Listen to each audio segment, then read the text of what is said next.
so that we can understand one another better. Thank you, Samir.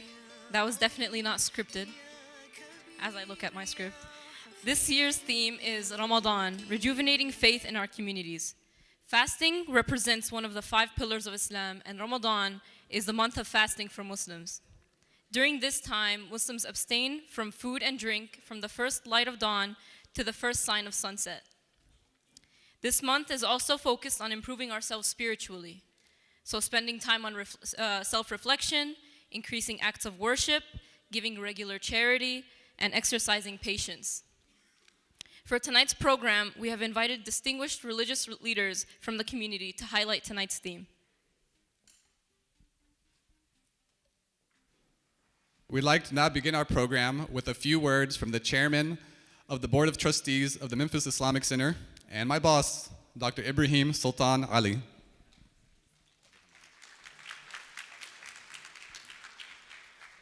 Thank you, Samir. Assalamu alaikum wa rahmatullahi wa barakatuh. My peace and the blessings of the Lord of Abraham, Moses, Jesus, and Muhammad be upon each and every one of you tonight. Our goal tonight is to make your accommodation comfortable. So on behalf of MIC, board, religious leadership, administration, staff, volunteers, and greater Memphis Islamic community, we welcome you tonight. If we fell short of our goal of making your evening accommodation comfortable, it is just a short-sightedness, so please give us a constructive feedback. It is our dream and goal and hope that we can open this space up to the community and welcome you frequently. So give us a feedback so we can do a better job next time. Again, on behalf of MIC, we welcome you to the Interfaith Dinner. Thank you.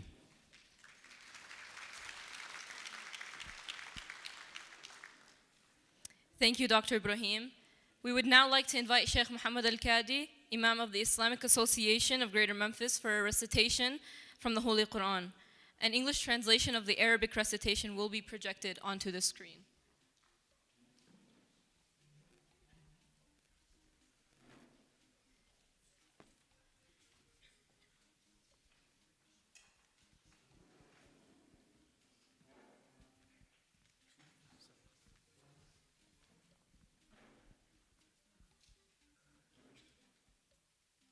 أعوذ بالله من الشيطان الرجيم. بسم الله الرحمن الرحيم. الحمد لله رب العالمين. الرحمن الرحيم. مالك يوم الدين. إياك نعبد وإياك نستعين. اهدنا الصراط المستقيم. صراط الذين أنعمت عليهم غير المغضوب عليهم ولا الضالين.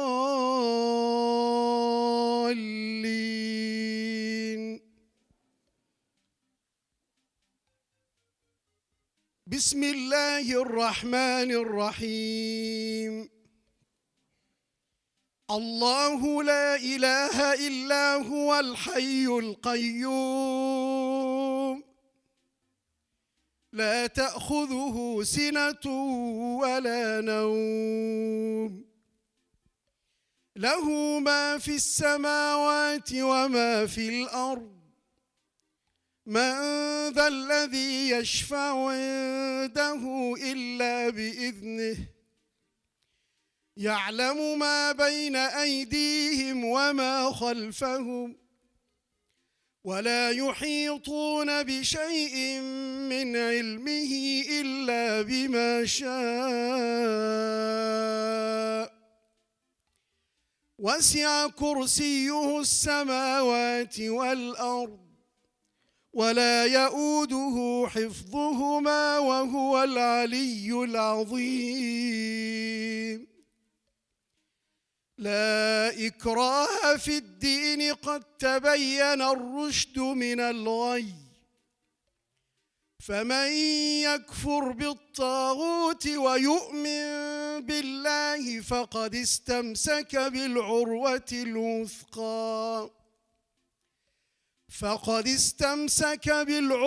الوثقى لا انفصام لها، والله سميع عليم.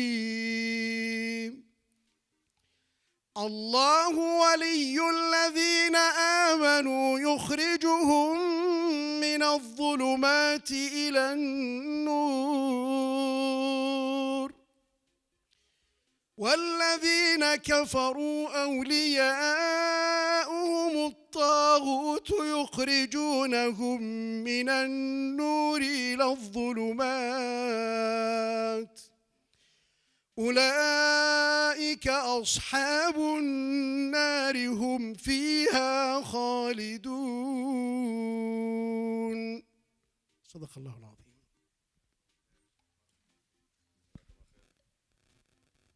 Thank you, Sheikh.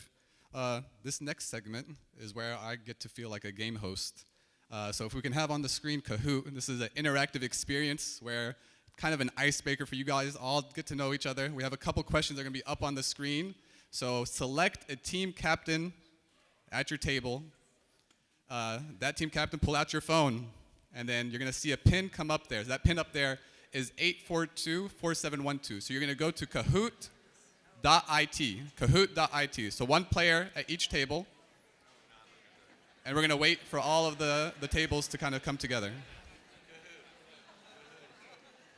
So again, it's Kahoot.it, and then you put the pin that's on the screen, 842-4712.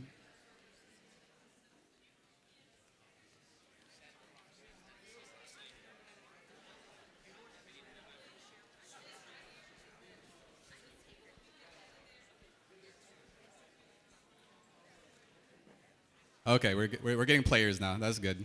We got 3, 4, 5. So is it one per? Yeah, one per table. One per table. You guys will be discussing amongst yourselves, and the captain will select the answer.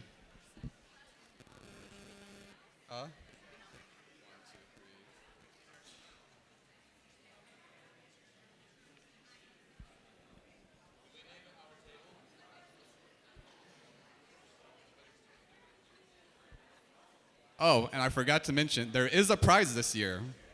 So the table that wins will get, we have a new coffee shop called Sugar and Coffee here at MIC that's to my left. So the winner tonight, that table will get free coffee drinks. What? Yeah, so free coffee drinks is the prize for tonight from the Sugar and Coffee Cafe over here to my left. So there is a prize this year.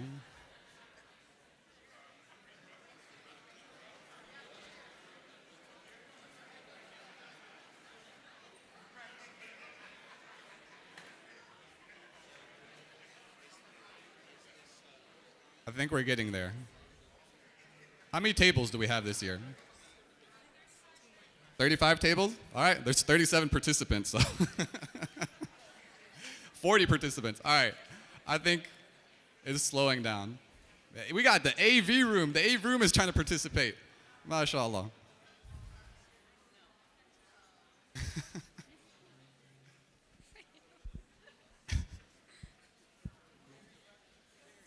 All right, I think we're good to start.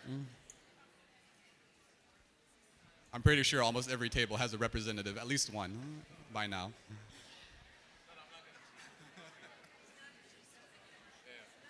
All right, can we start the questions?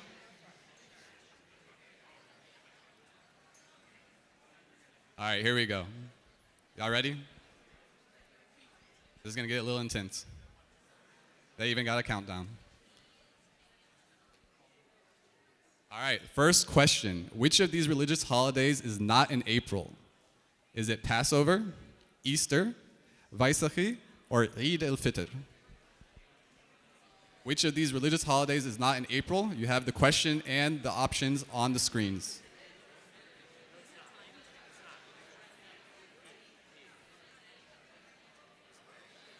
The correct answer is Eid al-Fitr.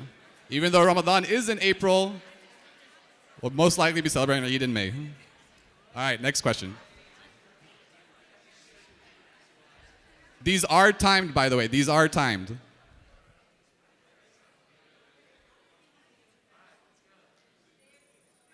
Table 1 is in the lead. Wow. All right. Okay, the next question is, when did the Memphis International Airport open its new renovated concourse? Your options are January, March, February, or April. I should have said that. 8. We got 5 seconds.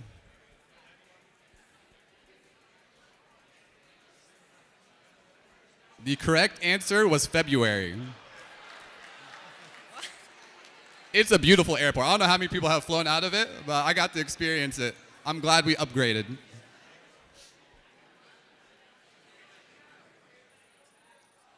Table 1 is still in the lead, but barely. You guys, you got Alexis Starr on your heels. All right, next question. Oh, it's a long one.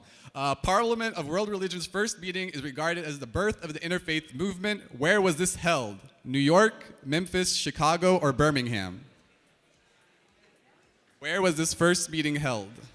The Parliament of World Religion's first meeting.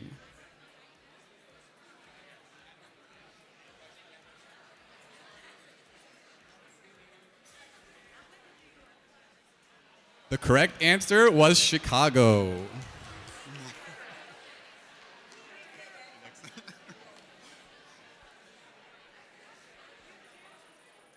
Table 14, 1. you have taken the lead. Sorry, Table 1. Congratulations. Where was the first Memphis Interfaith Dinner held? The Esplanade, the Great Hall, Pleasant View School, or the Pyramid?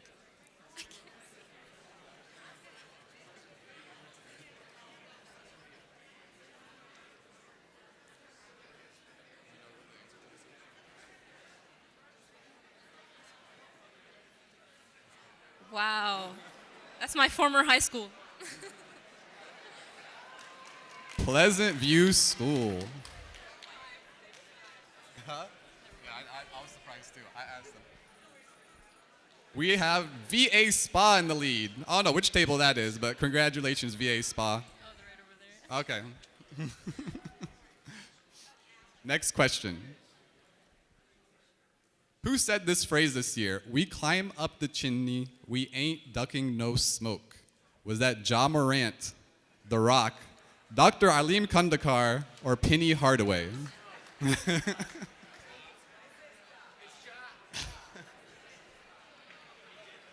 I'm sure Dr. Aleem has said something similar to this.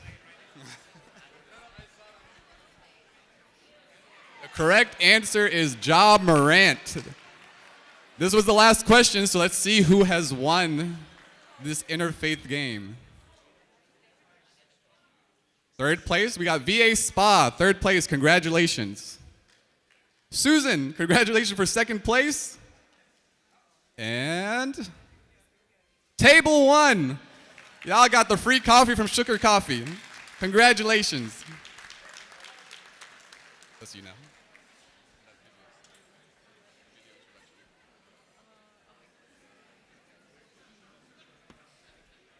Now we have video remarks from Sheikh Yasser Qadi, resident scholar at East Plano Islamic Center in Dallas, and also my former professor at Rhodes. You can find a detailed biography of each of the guest speakers inside the program booklet on your tables. And yes, thank you.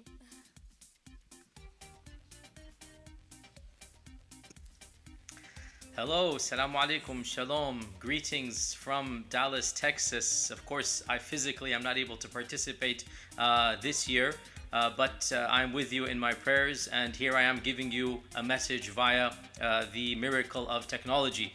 Dr. Kandakar insisted that I send a video message, even though I said to him, Dr. Kandakar, after 2 years of video messages and Zoom calls, nobody wants another recorded message. But he insisted, and you know how difficult it is to say no to Dr. Kandakar. So here I am. However, the good news is I promise to keep this really short and sweet, because really you should be interacting amongst yourselves physically.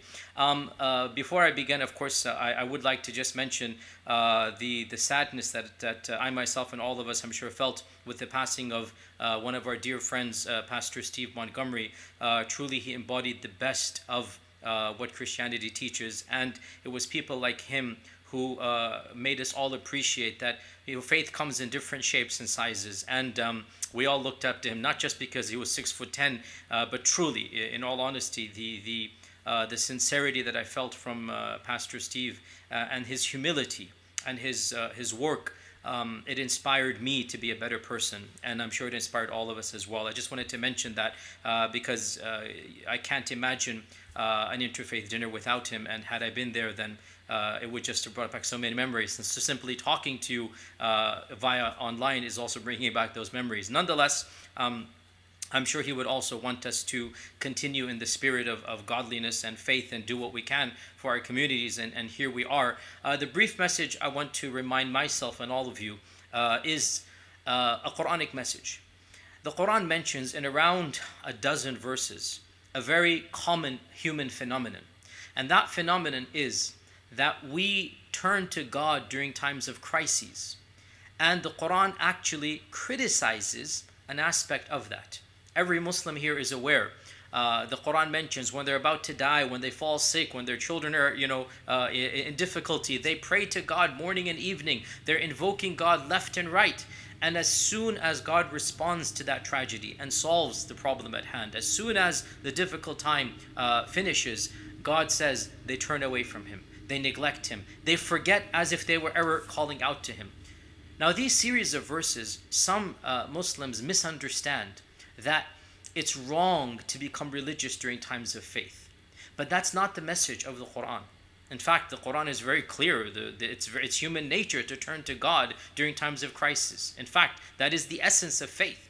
The Quran does not criticize turning to God when the going gets tough. I mean, so many of us became even more faithful during COVID. These last 2 years have been a wake-up call for many of us. Even those people of faith, they renewed their faith. They rediscovered their faith. They had to, rethink things through. So many people, in fact, ironically, our mosque attendance virtually was larger than it ever had been, pre-pandemic. It's pretty interesting. The pandemic really caused us to go back to the drawing board and rethink things through. And we saw that people actually were even more going to the mosque virtually than they were on site. And now that COVID we see the end, the light at the end of the tunnel, and we're having prayers in our mosque facility after 2 years of no prayers during Ramadan, we've actually had more attendance than ever before. So yes, people have become more religious because of COVID, and there's nothing wrong with that. What the Quran criticizes is to forget the need that we had, the interaction that we had with God, the prayers that we had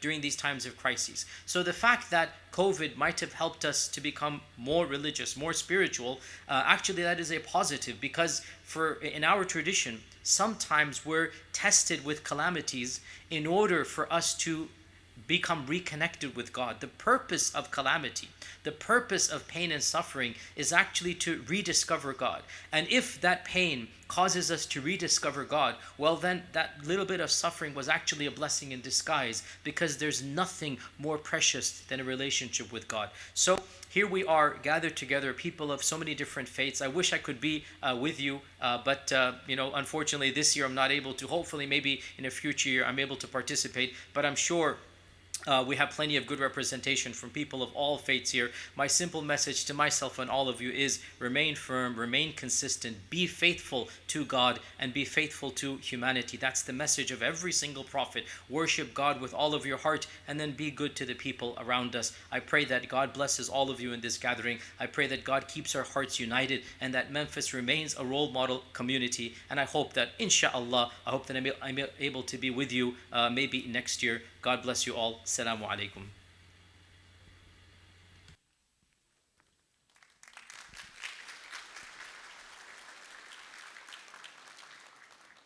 We thank Sheikh Yasser for providing his always insightful words, and we wish he was with us.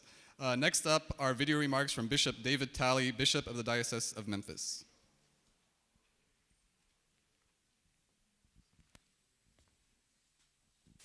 Hello to all. My name is David Talley. I'm the Catholic Bishop for the Diocese of Memphis, the Catholic Bishop for all of West Tennessee. And I have a statement I'd love to read for you.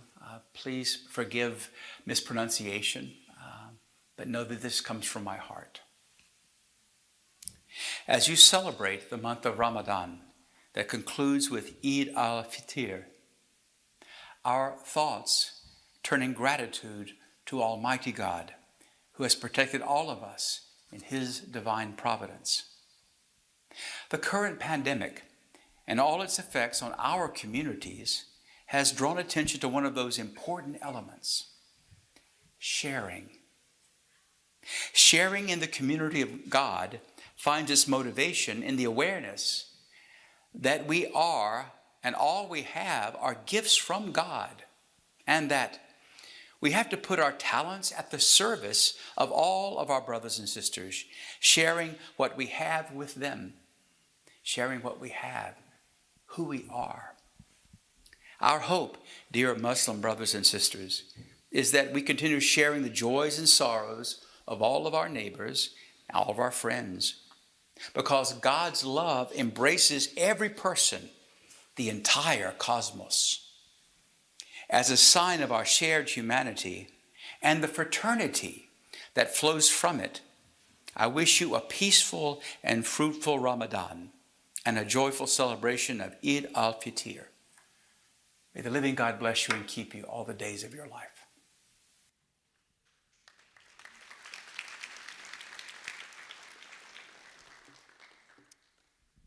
So continuing the spirit of opening the door for dialogue and discussion, we now have our main panel discussion with our speakers around the theme, again, Rejuvenating Faith and Our Communities, moderated by Sheikh Anwar Arafat, the Community Outreach and Dawah Director at the Memphis Islamic Center, and also my former film high school teacher.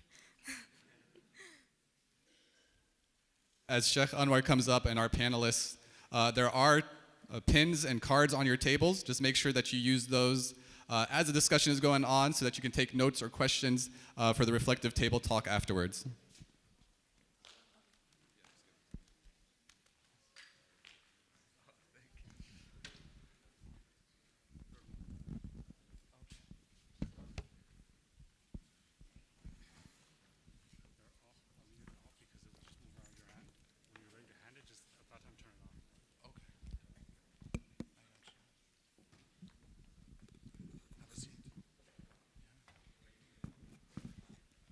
Where's the rest of our panel?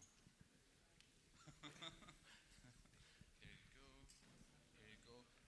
Once we start, just press them on. How you doing, Pastor? Good. Where's he? Huh?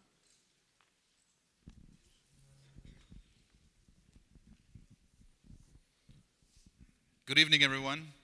As she said, my name is Anwar Arafat, and I'm one of the imams here in Memphis, and we're doing a lot of outreach work, and we're working with wonderful people that we've had the pleasure to work with over the years. And I think I speak on behalf of them that the pandemic, with all its negativity, had some of the positives that came out, is that we really got closer, working with one another. I got to know Pastor Rufus, Rabbi Micah more, Roz, of course, and Deacon. So yeah, we're here. The spirit of interfaith is that we actually share elements of our faith. I think the first question that I wanted to propose to our panelists, and feel free, whoever wants to start, you guys have the mic, so we can start right here on the right, is kind of the impact that COVID has had on our communities, on our congregations, just to share little thoughts, both positive and negative. I just mentioned a positive for sure, but what are your thoughts? Isolation. One of the negatives. The isolation of people celebrating life cycles alone. We've seen a lot of that. Funerals hospitals, etc. I think that has been a negative, which has accentuated the importance of community. So it was difficult to see people ill alone or dying alone, et cetera, et cetera. Even celebrations cut back because of restrictions. So I think isolation was one of the negatives. Rabbi, Raz? Yeah. First of all, thank you to the Memphis Islamic Center. Your hospitality, and you haven't eaten all day. The outpouring of hospitality is really remarkable. I think whether you're a Muslim, a Christian, or a Jew, I think COVID has made every member of the faith community lazy. Why get dressed? Yeah. Our viewership, like Sheikh Hadi, has increased by thousands. We have people watching us in Midtown Manhattan, California. But in-person attendance isn't what it was. And what made it clear to me, you have another imam who is a therapist, Yes. Sheikh Yasser. Yeah, and he was supposed to, this is his. That's Elijah's chair. That's Sheikh Yasser. He's here. And what made it clear for me was a psychiatrist who, when COVID started, said to me, he is never going to do telehealth because there's something about that. That's all he does now. Yeah, he only does telehealth, yeah. So positively, we still had over 150 ceremonies, bar bat mitzvahs, coming of age ceremonies, lots of weddings, baby namings, sadly 110 funerals, like you said, Rufus, with sometimes just the camera. But I think Dr. Kandakar's dreams come true on the back of this program I was reading, where he said, the first thing we have to do is be comfortable together. And that prayer has been answered because we are finally together again. Mm-hmm. So that's how I feel, the good and the bad, with my community and with you. Yeah, for sure. So, at the beginning of this season on CBS Sunday Morning, there was an interview with a gentleman who was talking about how our shopping habits had changed and how big box malls were closing. And the interviewer asked, that time we were still calling it Corona, I think. It says, is that what has caused this? And he gave something that helped me throughout this season. He said, COVID has not caused any of these changes. It has simply accelerated it. Mm-hmm. That the things that we were experiencing prior to just grew more, either positively or negatively. So if your attendance was a little iffy prior to, then COVID didn't create that. It just accelerated it. And so that is both the challenge. So that what I know as a pastor of a small congregation, we feel things much closely because there are fewer of us in number. So if you start out with 50 and you get down to 30, and then you look up and you say, oh, is anybody out there in the universe? But like you said, virtually, we blew up. I had an aunt in Chicago who watched every service. She was so full of the word by the end of the service until she needed nothing else. She caught us at 9. She caught someone else at 10. She was watching another service at 11. And so as we have transitioned to go back in, you kind of feel the shift of that. The positive, however, is that we learned what community really means to us. Mm-hmm. We really did have to determine that our buildings did not constitute our faith and our relationships, and we had to be more intentional about that. And so that's what I've taken away so far. I think for the Catholics of West Tennessee, when the pandemic hit, the big thing for us on Sunday when we come in for our services is to receive the Eucharist, the host.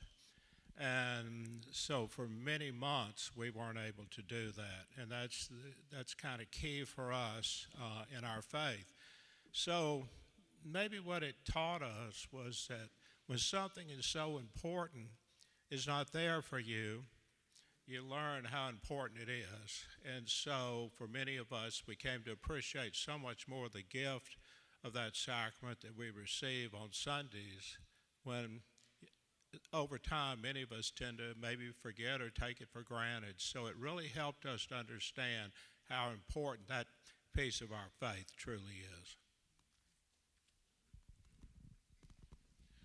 So it sounds like there's a lot of use of technology. Technology is both a blessing in a lot of cases. People were able to connect better with some of these sermons, the activities that are going on, that remote, Zoom meetings, etc. But there's also a negative side to this technology use. Any thoughts on this? Is this like a lot of, there's like now technology addiction, among a lot of children, youth, etc., even us. Like you said, it makes us lazy. I can sit at home in my sweatpants and watch the sermon instead of actually dressing up and going there. And so I think yeah. what we're experiencing right now Yeah. is how there's no substitute for this. Yes. I am blown away by who's here. Even lots of members of my congregation who didn't come to services Friday night, they're here tonight. We did a video, all of us, to wear masks at Rufus's Hope Church, at Hope, and that went viral. Mm-hmm. And last year we did this Iftar with the virtual. We may have had, but there's nothing like this. And so I think we learn what it means to be in company with God's people, no matter what our path to God, and the screen can never replicate that. Mm-hmm. Amen. I agree. If you don't mind me sharing, this Ramadan is the first Ramadan in 2 years that we've been able to pray like we traditionally do, foot to foot, shoulder to shoulder. A lot of people are still masked, which is understandable. I'm one of them. But it's completely different. After doing last Ramadan, we did it social distance. It was like 6 feet away from the next person. So the mosque is virtually empty. And then the Ramadan before that, it was closed. Everybody did it at home. And that was, you know what I mean, completely different than the feeling this year. And so the attendance this year is more than any other year we've ever had before this, because of that hunger that people, they felt, like, I need to be there. I'm never going to take that for granted anymore, being there in that physical space with people, praying shoulder to shoulder with people, even complete strangers. I know that we're all worshiping together, and that's what we want to do. And you can tell it's in the looks, in the eyes of people, that this is something that they're looking forward to. I'm an introvert. And so honestly, when this first hit, I thought I had stumbled up on an accidental sabbatical. I had my sweet spot, Rabbi. But today we had Palm Sunday, and we were all gathered together for the first time. A number of us were gathered together for the first time. And I dropped my head at one point because I heard the sound of children. Yeah. Right? Just being children. And we're not a place where the children have to be quiet and still. So whatever they were doing, I don't know. It was something very childlike. But I remember just all of a sudden just being filled with gratitude that I could hear the sound of children again. So my introverted self appreciated that hour. But we were struggling because not only do you have the technology, we had to come up to speed. If you were accustomed to having technology in your worship experience, then you just kept it moving. But for those who had to get up to speed, we didn't have green screens, what the world, internet is unstable. And so you would start out with the best of intentions and want a screen. Yeah. So to be able to come out of that space and actually interact with people again, even for those of us, because I don't think I'm the only introvert in the world who for a minute was grateful to be away from people. I shouldn't say that out loud as a pastor. Okay. But having said that, it made what we know is it accelerated our greater appreciation for the sounds that you take for granted or that you don't hear, or for the opportunity to move past a screen and actually see a human being again. It is a downside is that there are some people who have gotten very comfortable with the technology. I have a 96-year-old who, had it not been for technology, she would have felt the isolation. So we're very grateful when we couldn't go out. However, there are some who have said, you know, Pastor, not to me, I have a friend. You know, Pastor, you taught us how to Zoom. I can pray. I can do Bible study on Zoom. When you all go back in, don't look for me as much, because you have taught me that I can have worship here. And that is part of the challenge, is both making it available for those who are more comfortable, as well as making certain that we're still being community. You know, Anwar, one of the things that many of our young people said, it's about time that hope is drugged into the 21st century. Even as a large church, we were streaming about 250 people. It was an afterthought, but all of a sudden it became primary. And so, as Dr. Ross said, it really expedited what we should have been doing, making community available during times of unusual circumstances or difficulty. So it did that. But after a while, long distance dating becomes old. That's true. That's a good point. Technology for me and the pastor at my church, we're both the same age. We're at that plus 70 now, as we call it. And our technology, we knew how to change the battery in a transistor radio. That's about all we knew. So there was a time when there was no one in the church but the pastor and I together on the altar doing the service. And then he got his cell phone and got it mounted on a stand so that somehow, God knows, he could put it on Facebook. And so people, the first one, they could see us, but they couldn't hear us. The next time, I think they could hear us, but they couldn't see us. But eventually, it all came together. And I guess the thing that amazed me, because it was on Facebook, people, as they were watching, could comment about it. And people that I hadn't talked to in ages who, health-wise, they couldn't come to church, they were there. And so I connected with some people that I hadn't talked to in a while. It was really wonderful. I can say I'm praying that many of those people that connected through it that had been away for a while, now that they can come back, will start to join us again. And it seems to me on Sunday that the numbers are getting larger. So some of those people have brought it back to the faith. So in that way, God was working with us. That's good. Good. Let's transition a little bit into talking about the youth. And in our, congregations, in our religious bodies, there was this campaign. I don't know if you saw the video that I sent in the email. Campaigns to get the youth energized and whatnot. Do you think such campaigns would still be useful? For those that are familiar, does anybody mind explaining the campaign to? Sure. You sure? No, I mean the campaign. It's about getting the youth, I think, engaged in public service and religious services at large and whatnot. So. I saw that particular video, but to your question, without equivocation, we do. I think a publicity campaign to our youth would be helpful. It's the medium they understand. My wife is over there, and so she would be proud that I mentioned Marshall McEwen. The medium is the message. And so using that medium. Now, the video we saw, of course, it was television. But I think we can make better use of a medium that our youth understand and that they frequent. That's one. Secondly, I think the tone by which we tell our truth makes a big difference for our youth. Sometimes our tone obfuscates our truth.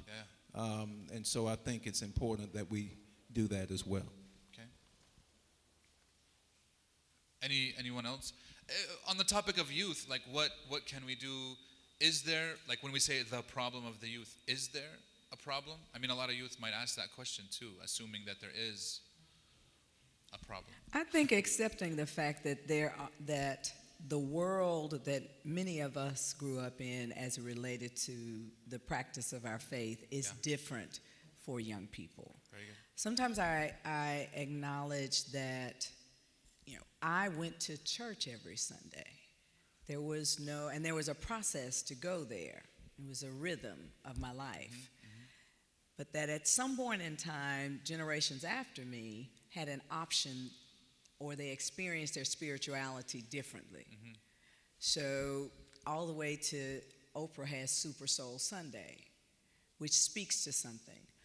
So when I hear young people talking, what they want, what I hear is community and connection.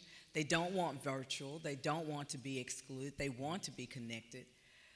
But they want it to be in a way that really does speak to the world in which they are living in today, not the world we lived in yesterday. And we have to, I think, be willing to shift what we think they need and be willing to offer a campaign that says, what is it that you need? I don't think that we often do that as well as we could.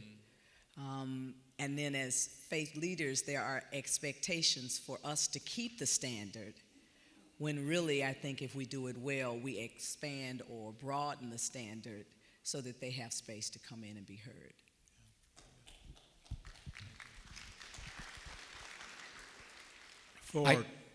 Go. Well, I was going to say, for a number of years, the pastor and I, we had a Jubilee school in Fraser, Our Lady of Sorrows, grade school. It was part of the Jubilee program, so the kids from the neighborhood could come there basically and go to school for free. And what I realized is that many kids that were attending our school, they knew the word God, but they had no idea what that word meant. Many of them had never been to church in their life, and this is from kindergarten up through the 8th grade. So twice a week they would go to service over at our church. As I would tell the parents, we're about a conversion of heart and not a conversion to our faith. But for many of the kids, it was the only time they really had anyone to teach them about a loving God, which in turn causes one to love one another. So I just know for that section of Fraser where our church is, there's a lot of need for people of faith to be out there in those communities with those families. Can't blame the Muslims for Sunday school, but that's where I just came from. Thank you, my Christian brothers and sisters. Our Sabbath is on Saturday, but since America is a Sunday, so we just had our youth, that's where I came from, teaching high school. And I'm amazed how education is a sparkler with a long fuse, and how these kids I'm teaching as juniors and seniors have come to discover, without even going to the counseling center, that they are now young adults and no longer reckless kids when they realize the point of wisdom in reaching awareness. As when we say youth, that's what I'm getting to. Like, what do we mean? We mean growth, right? This child said to me, I realize I'm now a young adult, not because I'm 16, but because the purpose of my life is not about myself, but to be of service to others. And the more we can get younger people to see that they have a voice, that their voice is powerful, and that their voice can change Memphis and the world. All of us who are older, we talk about the youth, but what are we talking about? It's like millennials, people under 40. We say 20s and 30s. There are 4 different generations under 20s and 30s. But if you're 50, 60, or 70, you lump them all together. And you're being modest because that's really been your wheelhouse. You've been the youth imam. So answer it. What do you say? I mean, we're having a discussion. I wish I had answers. I mean, the Muslim community, just what I know, is actually very young. And we do have a lot of them coming to the mosque, and a lot of them don't. And a lot of them will feel connected to that. And a lot of them, because of COVID, realize the value of actually coming now to the place of worship, congregating, etc.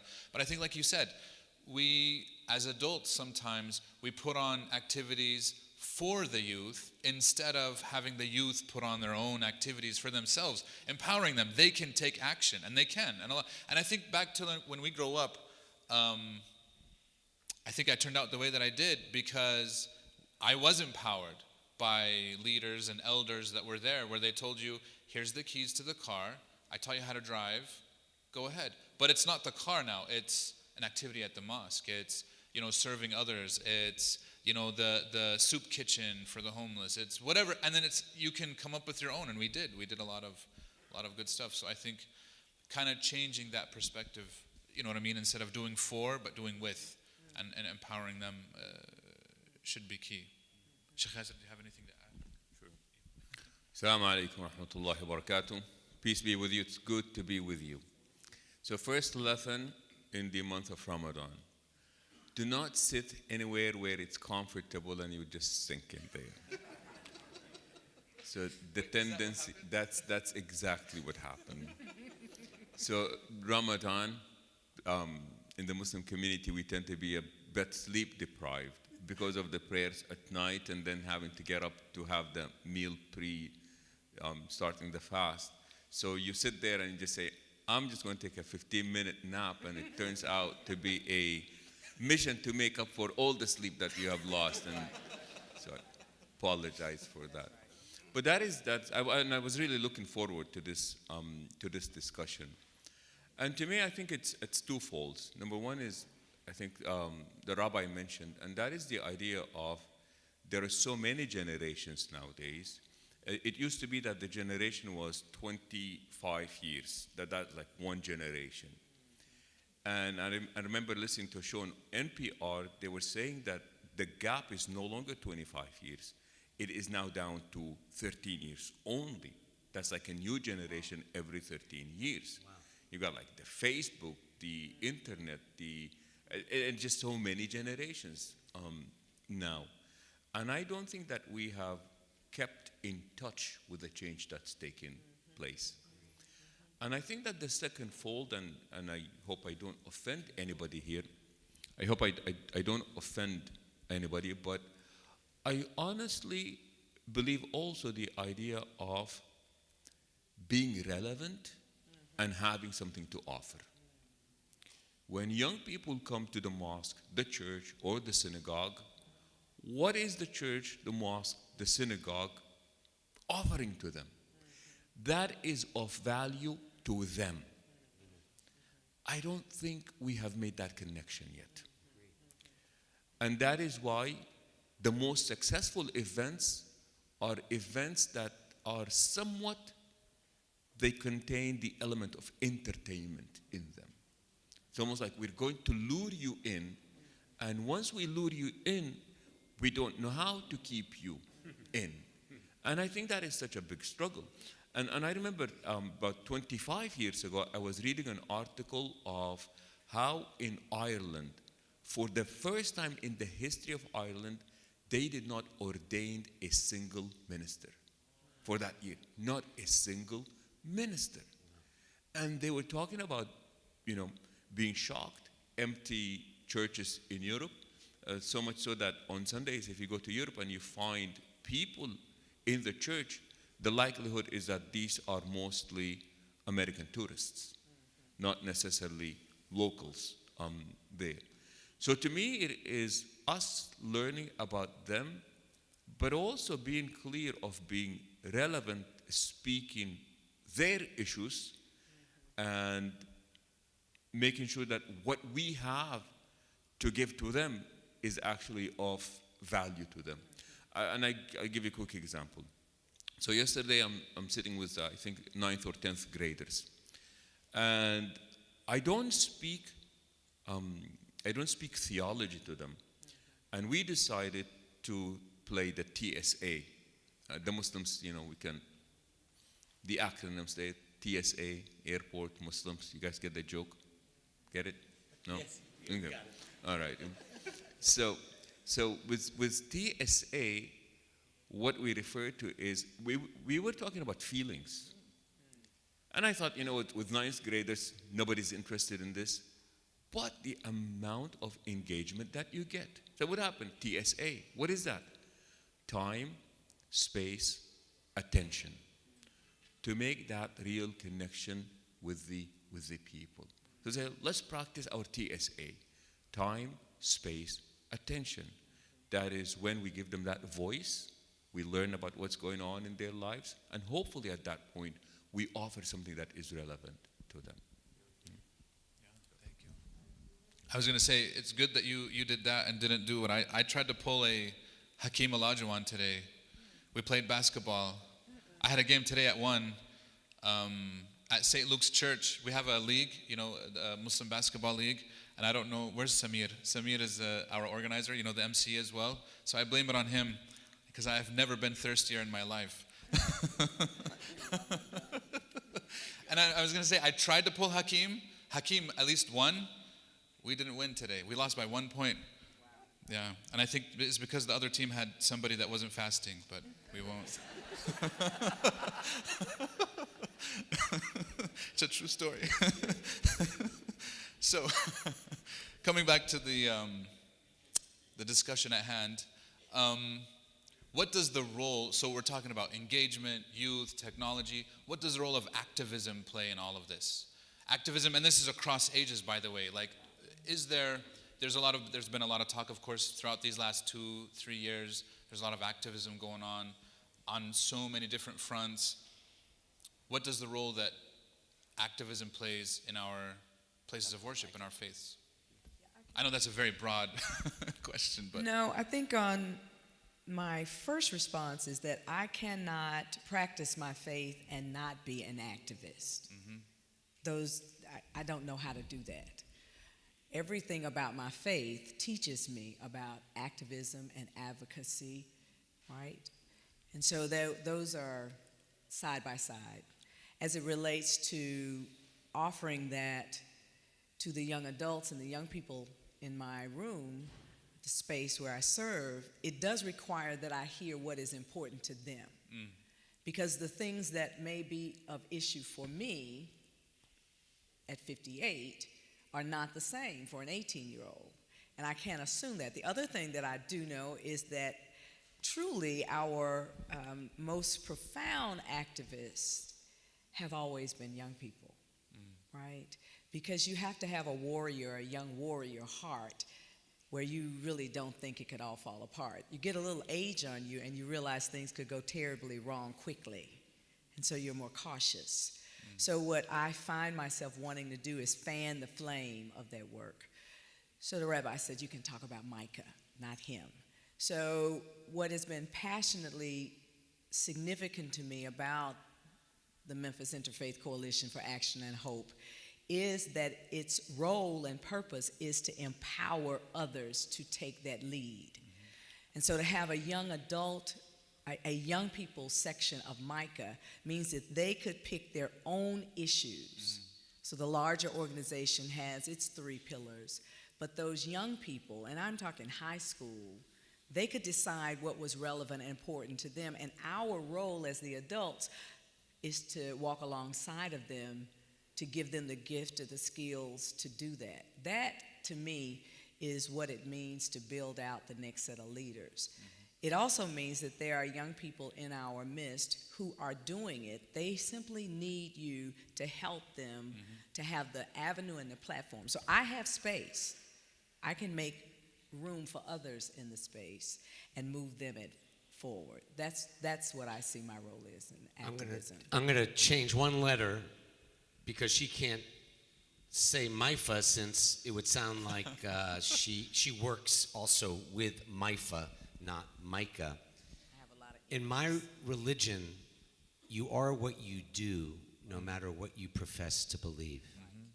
So if the way of Allah, the way of Christ, inspires you to live the words you pray, and by the way, anyone who's not a Muslim must see the sanctuary with the 2 lecterns modeled on Cordova, Spain. Cordova, Spain, Cordova, Tennessee. We have an interfaith community like no other. But Meals on Wheels. Yeah. I see Bishop Rofe, Phoebe Rofe. She and I and you and some of us went last week. Mm-hmm. To be an activist takes many forms, and Yeah. the counselor to our left could talk about this, of meeting people where they are. Yeah. And I just think everyone in this room and everyone in this world can be an activist by starting somewhere. And even something as simple as that route last week in a part of Memphis I had not been was life-changing. Yeah, I echo that. I was with Rabbi Micah on. He took a different route. We took one. We beat them back.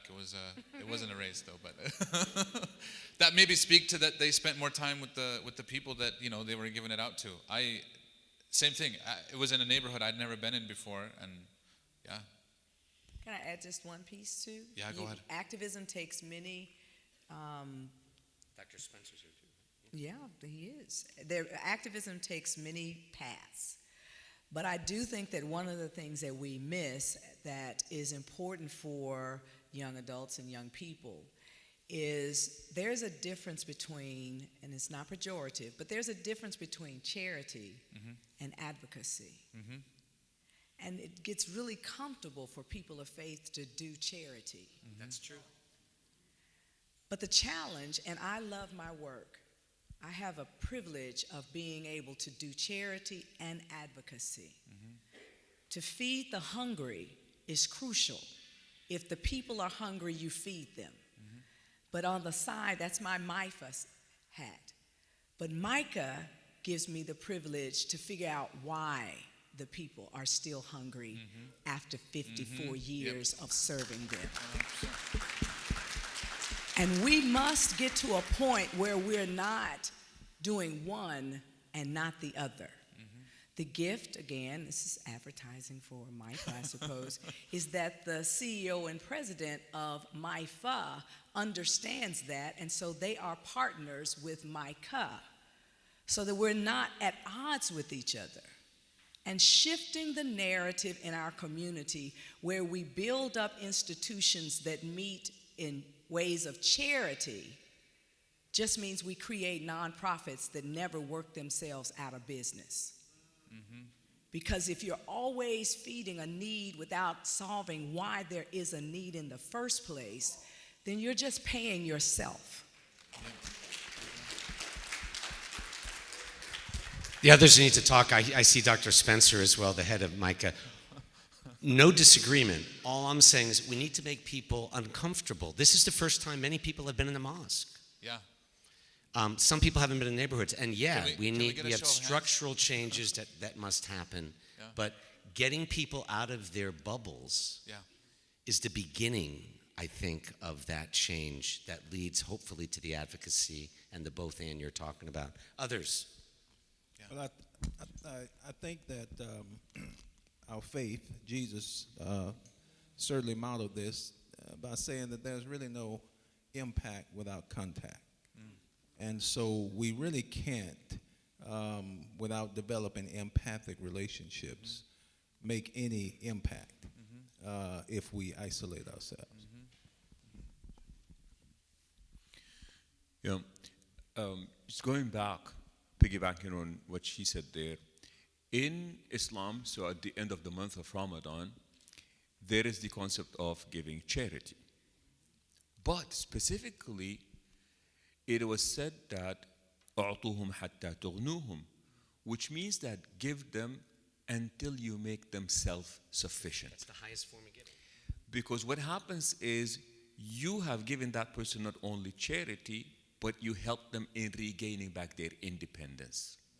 So the idea is not to make them dependent on you. The idea is to liberate them so that they can be on their own.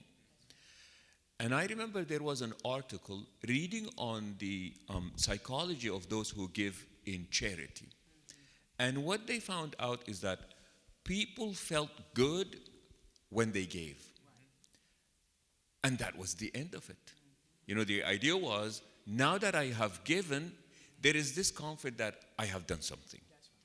Well, that's very similar also nowadays to our understanding of activism, and that is when you press on the dislike button, or on the like button, or on the making it a trend. But that is really the end of it, where there is really no connection between us and the others. And not only that, but we are also taught in Islam this concept of khayrun nasi anfa'uhum linnas, that in the estimation of God, the best of people in the estimation of God are those who bring about, those who are most beneficial to mankind. These are like the best people in the estimation of God. So like you said, I can't really see myself, this idea of having faith but not really acting upon it. And love that saying, if what you believe in does not impact how you behave, then what you believe in is not important. And I think that's the importance of that. I was just going to say that talking about charity of feeding, which is there's always a need for people who are hungry, people who need clothes, but at the same time, changing lives, causing ways for them to better their lives. One of the things that we do, it's a Catholic Campaign for Human Development, and what we do is we provide grants to groups like Micah, where they organize people so that they can, there's a problem in their neighborhood, they organize, they elect their own leaders, and then eventually they're able to go on their own. We write grants for organizations that specifically do that, because what the bishops decided was that when we can empower the people in the neighborhood so that they're able to manage their own program, do it themselves, we can support them up to that point, as Micah does, and then they're able to go on after that. So that's one way that we've started to work with the communities all over the United States to this program.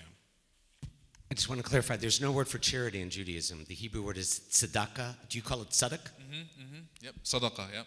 And I've just learned from my friend, the Sheikh, that Maimonides, the great Jewish, who lived in Spain with Muslims, said the highest form of giving, of tzedakah, which means justice, righteous giving. Yeah. Caritas, charity is like if you feel like it. This is righteous giving. The highest form is when you help someone become self-sufficient. So maybe he got that from an imam at an interfaith dinner. but same idea. And Christians, I know, embrace that too. Can I add this? May I just, so, and in extension to when I was hungry, you fed me. When I was naked, all of that, Dr. King added, in speaking of the Jericho Road, that it is not just enough to toss coins, right?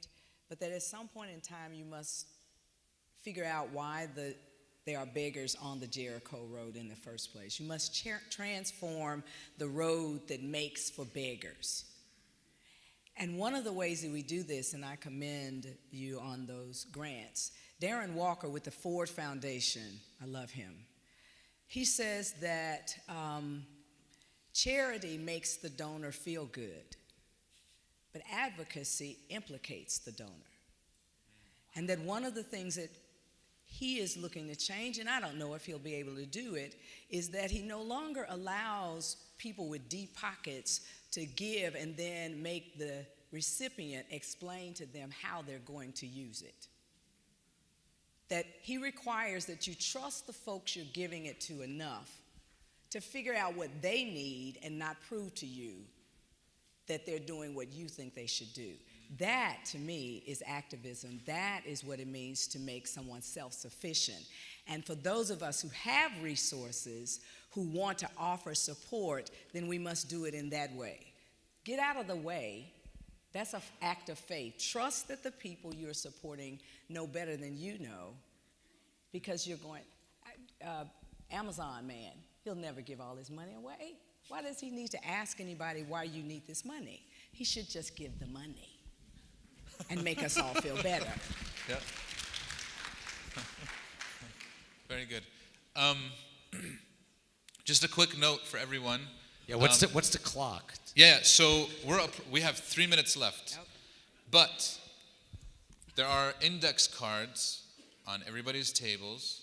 We're going to keep the panel up here, and we're going to open it up in 3 minutes to the table discussions where you get to discuss some of these issues with the people at your table. While you're doing that, you can write questions to the panel. We'll bring them up, we'll ask them, and then they can answer questions from the audience, the congregation here today. So we'll do that. We have 3 minutes. Any last remarks? You mentioned the name Maimonides, and maybe it was a joke that he may have heard this from an imam in an interfaith gathering like this one. I really believe that this is a high possibility, because remember in Spain, that was the golden era for both Muslims and Jews. But what makes Maimonides even more special, just for those who are, and I don't mean to be speaking Jewish theology here, but you hear a lot from Moses to Moses, Moses Maimonides, Moses, peace be upon him, to Moses Maimonides. Anyways, so the reason I mention him, because Moses Maimonides wrote most of his important books in the Arabic language. He did not write it in Judaism or in Hebrew. He wrote it in Arabic, in the Arabic language, because he felt that his work was going to be most appreciated by Muslim theologians who would want to respond back. And there are these exchanges that are taking place between Moses Maimonides and Muslim theologians. So much so that there was not during that time. But when you look into how they would introduce him, they say Musa ibn Maymun al-Arif billah alladhi qad yakuna hafidha kitab Allah. They say that this is Musa ibn Maymun, the man who knows God, who has potentially memorized the Quran. There was this impression about him as a Jew. It's a big book. It's 630 some pages, and now the Muslims are saying the possibility of, we believe that Musa ibn Maymun or Moses Maimonides has actually memorized the Quran. So I'm sorry, but interestingly that his name comes up even today in this spirit, and I think that now the important question is, as faith community, what is it that what are the worthy causes that we present as a potential cause for our people to be engaged in? You see, when people find meaning, where they believe that they can put their energy, they can put their faith into action, the idea of dedication, finding my way, is really important to them. So now, what are we facilitating? Where do you put that energy? Where do you, so that you can use it as a catalyst to make the world a better place? I was going to whisper to you, but I don't mind if they all hear it. When I said the clock, I mean, when do you get to eat? When does the fast end? At 7:30? Is that when it ends? What time? I mean, yeah, I have a timer on my Apple Watch that says there's 16 minutes and 29 seconds. The patience of our Muslim brothers and sisters, like, I don't know about the Christians, but the Jews would be like, it's the program ending. It's like, no one's eaten since sunrise. Oh, and you played basketball, and I had a snack before my class. So you're kind of fasting. What about the theme that you've laid out for us of rejuvenating our communities? What about that? I wonder what others think, because in 5 nights it's Passover. Like Muslims, we go by the moon. It'll be a full moon. Christians have Easter. I'd love to hear Pastor Rufus and the two of you also talk about this. The whole point of Passover is freedom from slavery and the rebirth of spring, the theme that you've laid out for us tonight, Anwar, of rejuvenating our not just our communities, but ourselves, and the rebirth of spring after COVID and after winter, and finding release, and however redemption from slavery speaks to you. But Easter has a similar fabric, doesn't it? So what I asked my folks when we started the Lenten season was to focus on what do you have to lay down or let go of in order to be raised and to experience what resurrection is. Because at the heart of this season for us as Christians is the idea that you can be raised to new life. And so so we've been walking for 40 days processing what do I have to let go of, and not in a kind of casual way. So today we talked about letting go of betrayal, because a part of our story is about one who betrayed, and how in that moment, though, that Jesus understood that the betrayal had a role to play in his journey. And I asked my people, instead of vilifying, what if you were able to look at someone who you feel betrayed you and see it as a part of your story so that you can lay the betrayal down and then take on new life? So that's a part of what this season has meant. That's what rejuvenation has meant for us in this moment. I guess the thing for me during the 40 days of Lent, something that I read, and when when you pull up to the red light, many places in Memphis there's someone there with a sign, I'm hungry, food. I mean, it's amazing, they're just everywhere. And I finally, I think it was Buber, I was studying Martin Buber, said you should see God in that person's face. So I keep a wad of dollar bills, and I give them a dollar bill every time.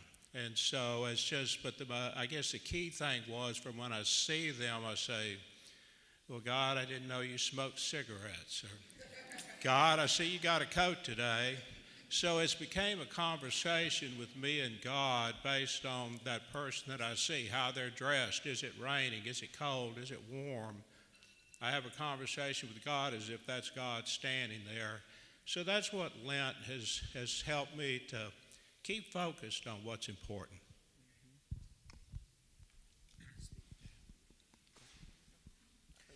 So the month of Ramadan, which we are all experiencing as Muslims now, the hope is that we become a better person after the month of Ramadan than we were before the month of Ramadan.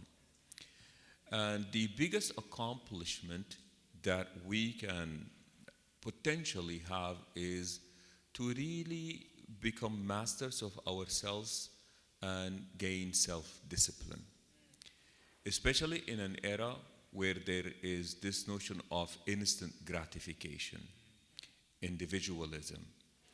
And what happens is we say that the giving up of the food, the eating and the drinking is actually the easiest part of Ramadan.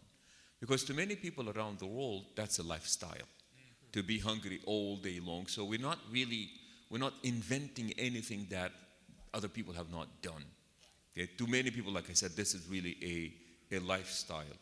But when you're not eating and not drinking, you are practicing a type of self-discipline that prepares you into answering some of the lies that we've been telling ourselves. Oh, if I don't have my coffee in the morning, I can't function. Well, that's a lie that we've been telling ourselves.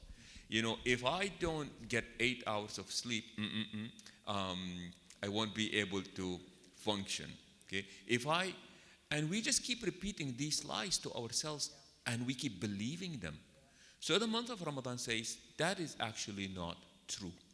So the month of Ramadan becomes testimonial that we actually regain so much.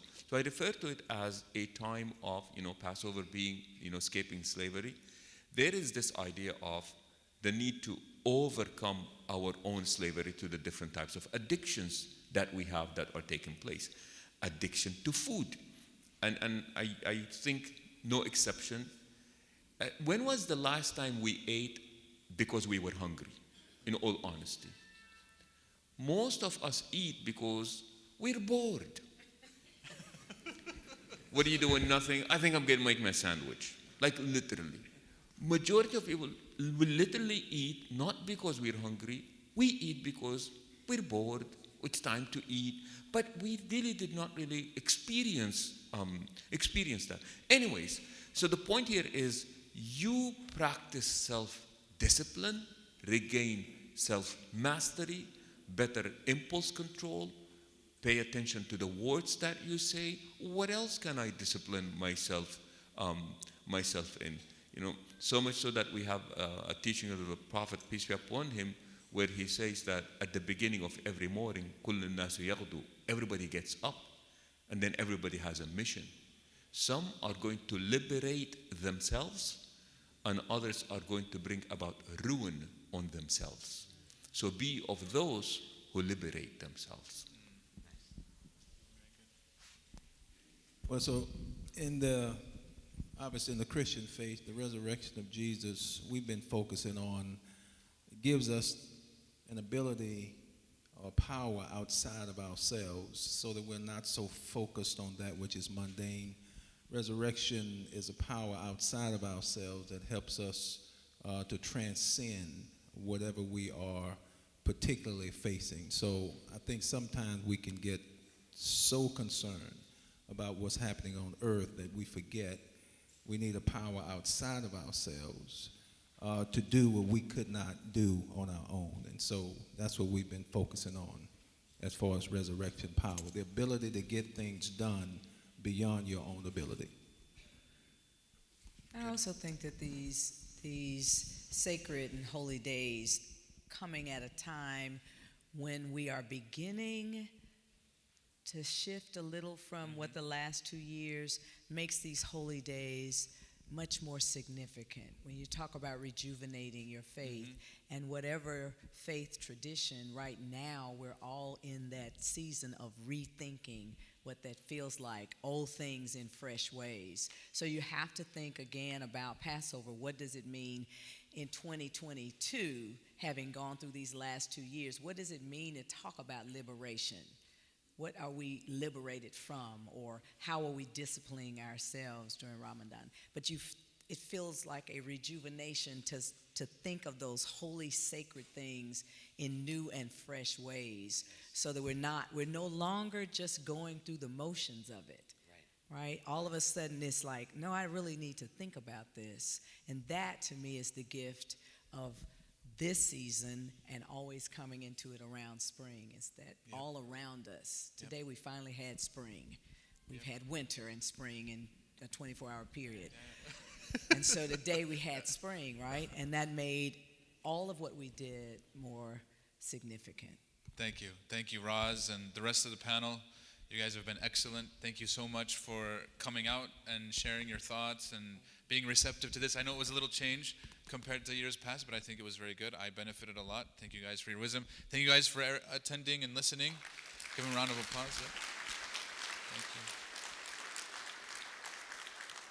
Because we are on a schedule and we have to eat in exactly 6 minutes and 54 seconds, I'm going to give the mic to our MCs. Yeah, you're free to go. Thank you.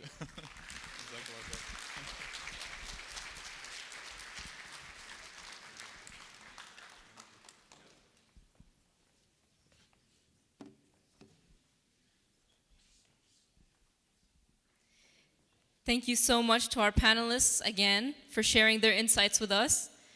I'd like to introduce our next speaker, Imam Hamza Abdul Malik, Imam and resident scholar of Midtown Mosque, and another one of my former high school teachers who actually taught me public speaking, so this is not awkward for me at all right now. And I really was not expecting to have a reunion with my teachers, so anyway, inshallah, he will be highlighting and discussing community service efforts in our city.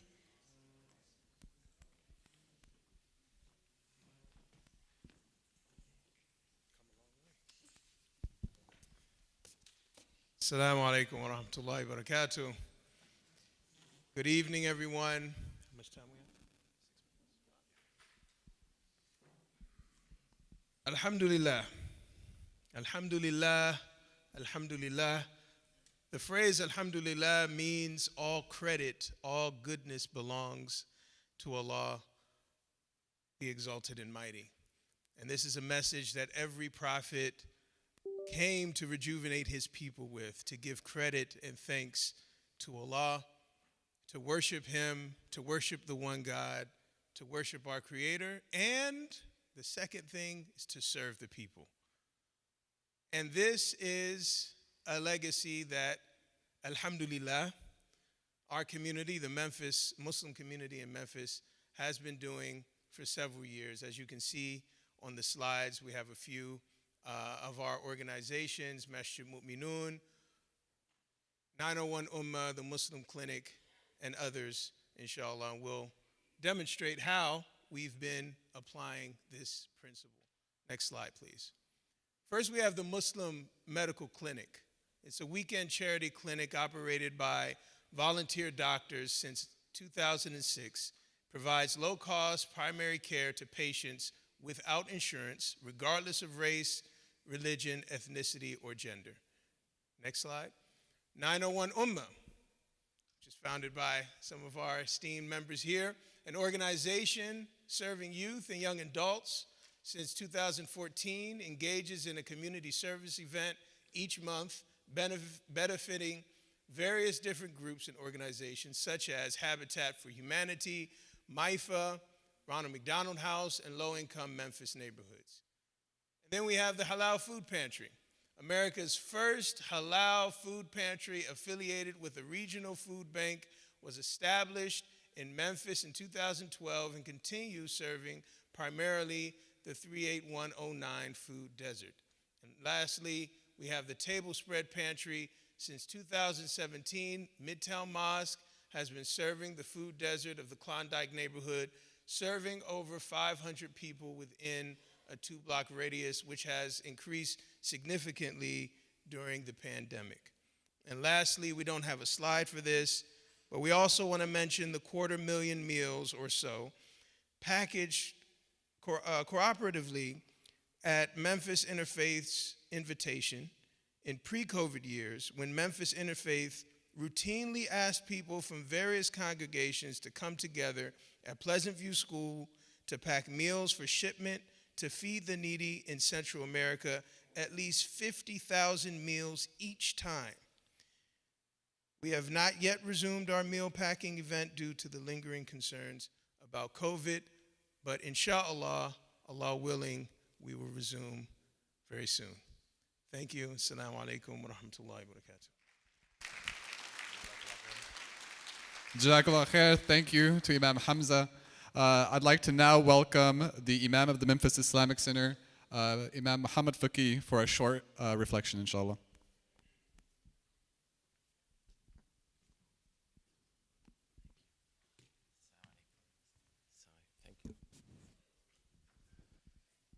Assalamu alaikum. Peace be upon you. Good evening, everyone. It's great to be here.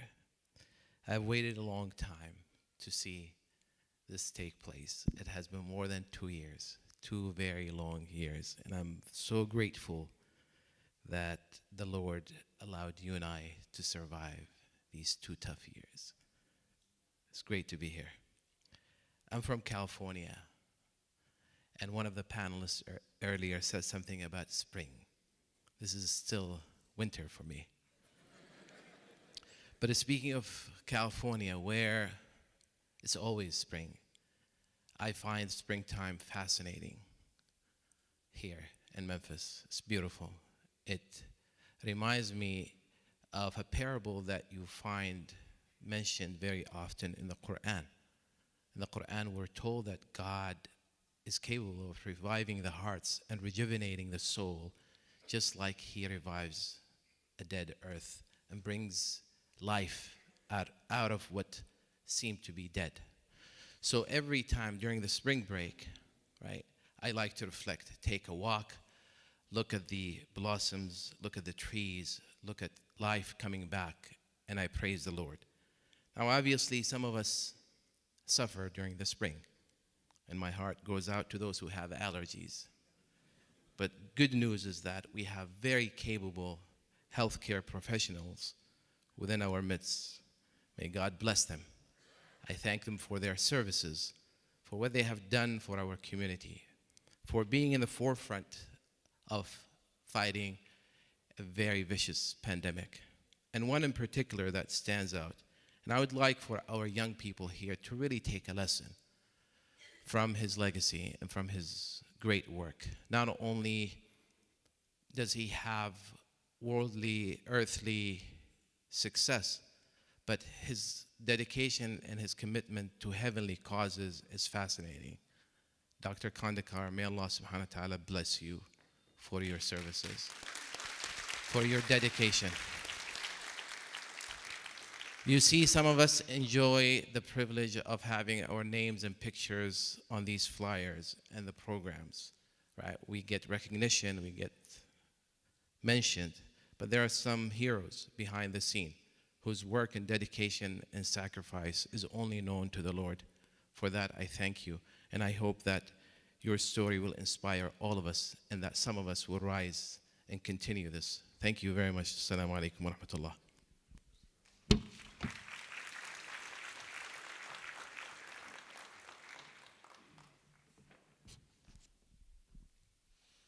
We'd like to invite Quentin Clay to the stage to give the Maghrib Adhan, which is the call to prayer for the evening prayer. This marks the time for sunset and our most anticipated time for the evening, the Iftar, or breaking of the fast. Muslims from all over the world follow the prophetic tradition of breaking the fasts with dates that are found at your tables. So please help yourselves.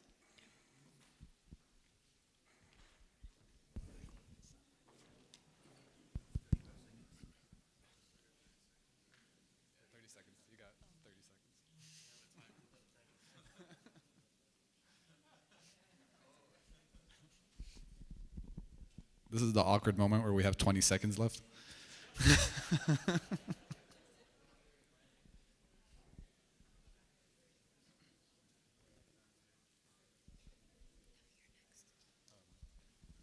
was the next one? Allahu Akbar, Allahu Akbar. Allahu Akbar, Allahu Akbar. Ashhadu an la ilaha illallah.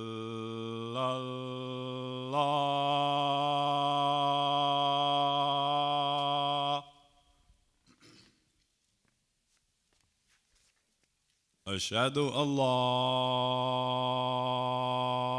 ilaha illallah.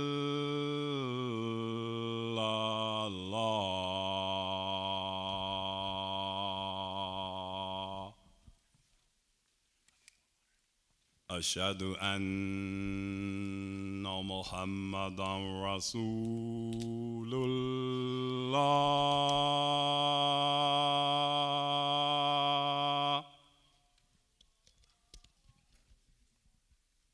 Ashhadu anna Muhammadan Rasulullah.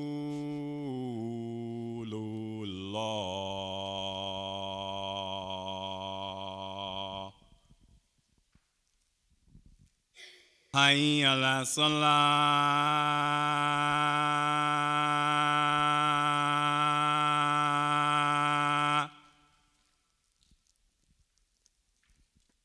Hayya ala salah.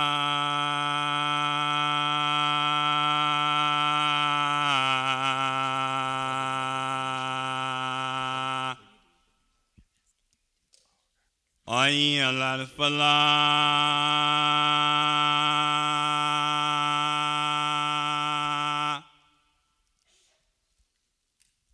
Hayya ala falah.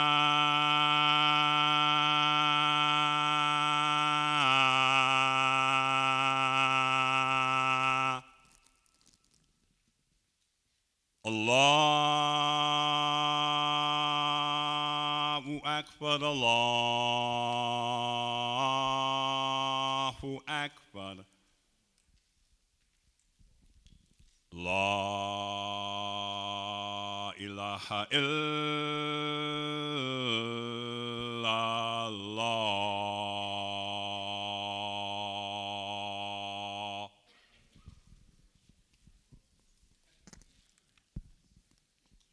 Jazakallah khair. Thank you. Now is the time for our Maghrib prayers.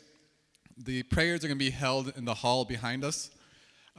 So for those praying, make sure that you go from the side entrances and put your shoes on the shoe racks and then come from both sides. You have left and right entrances. For those that want to observe, you're able to observe. We've opened up the doors if you'd like to observe the prayer. Dinner will also be served. So while prayer is going on for our guests, you are welcome to go get dinner. The way that we're going to have it is the first 2 rows, inshallah, will be on the buffet line on the left. The back 2 rows will be on the buffet line to my right. And then the middle rows will follow afterwards as soon as that kind of calms down. But we can go ahead and start our Maghrib prayers and go from there, inshallah.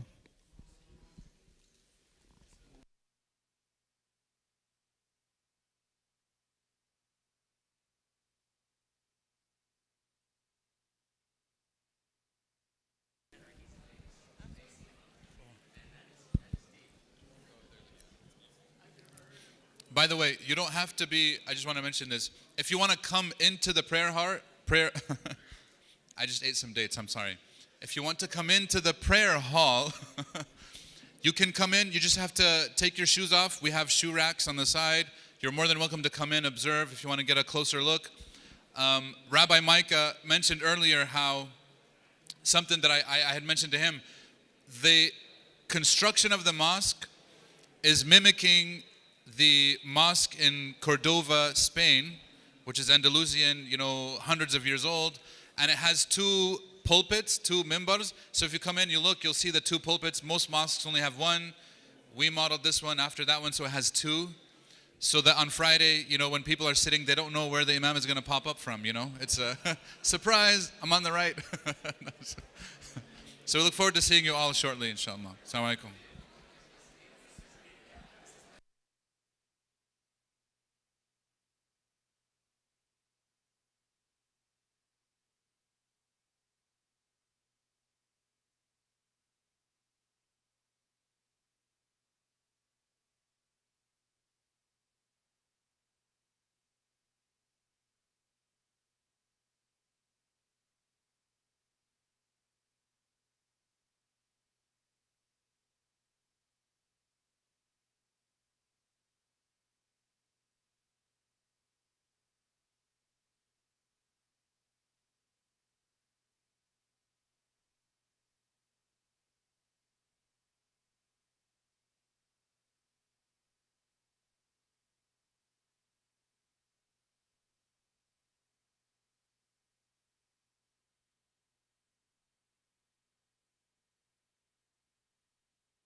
الله أكبر.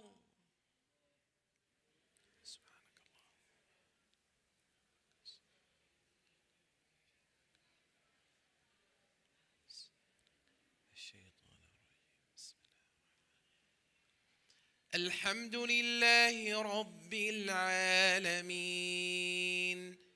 الرحمن الرحيم مالك يوم الدين إياك نعبد وإياك نستعين اهدنا الصراط المستقيم صراط الذين أنعمت عليهم غير المغضوب عليهم ولا الضالين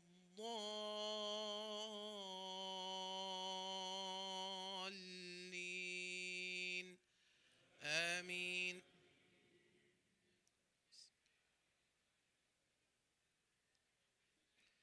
أرأيت الذي يكذب بالدين فذلك الذي يدع اليتيم ولا يحض على طعام المسكين فويل للمصلين الذين هم عن صلاتهم ساهون الذين هم يراءون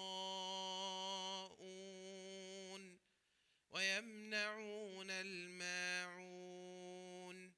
الله أكبر.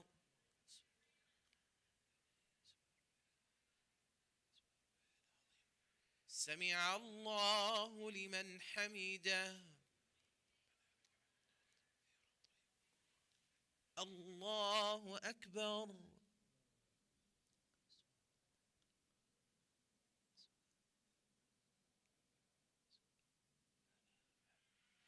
الله أكبر.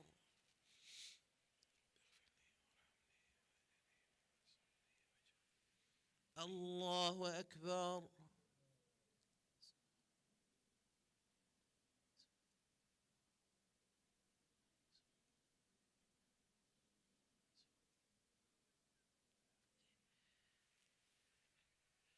الله أكبر.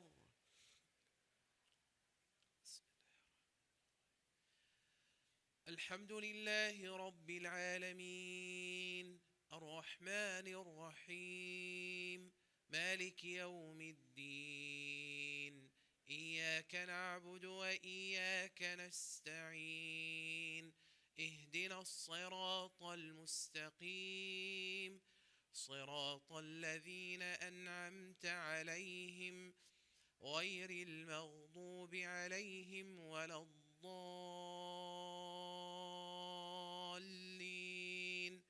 آمين.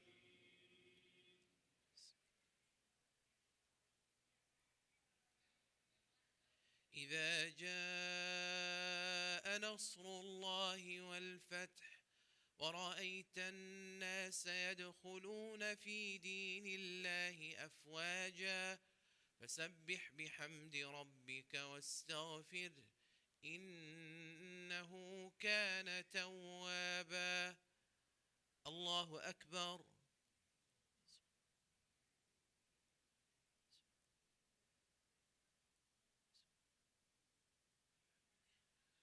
سمع الله لمن حمده.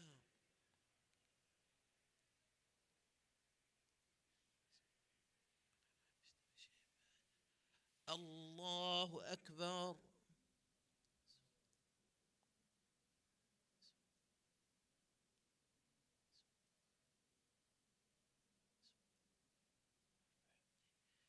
الله أكبر.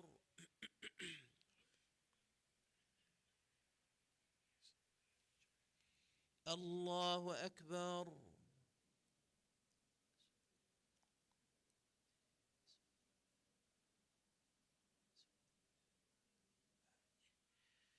الله أكبر.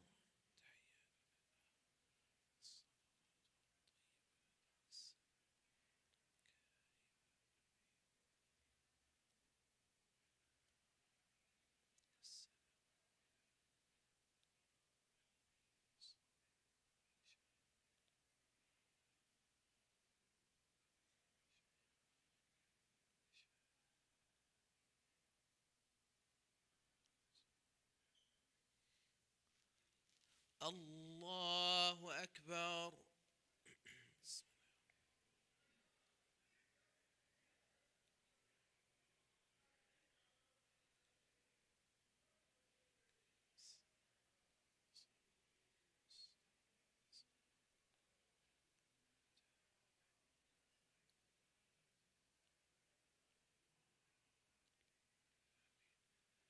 الله أكبر.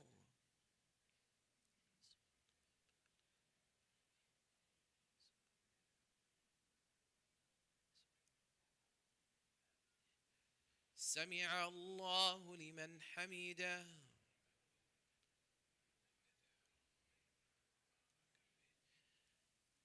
الله أكبر.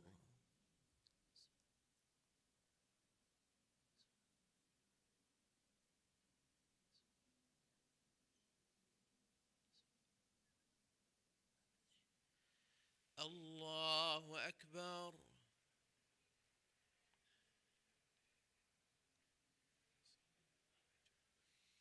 الله أكبر.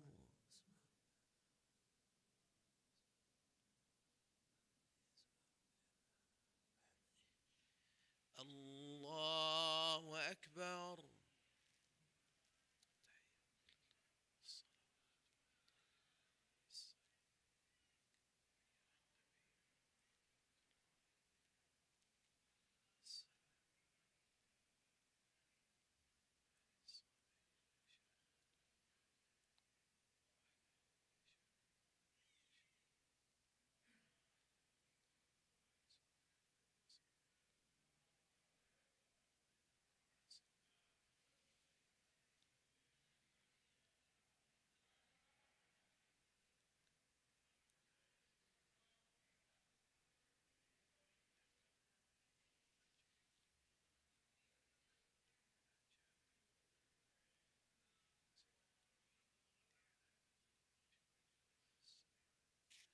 السلام عليكم ورحمة الله.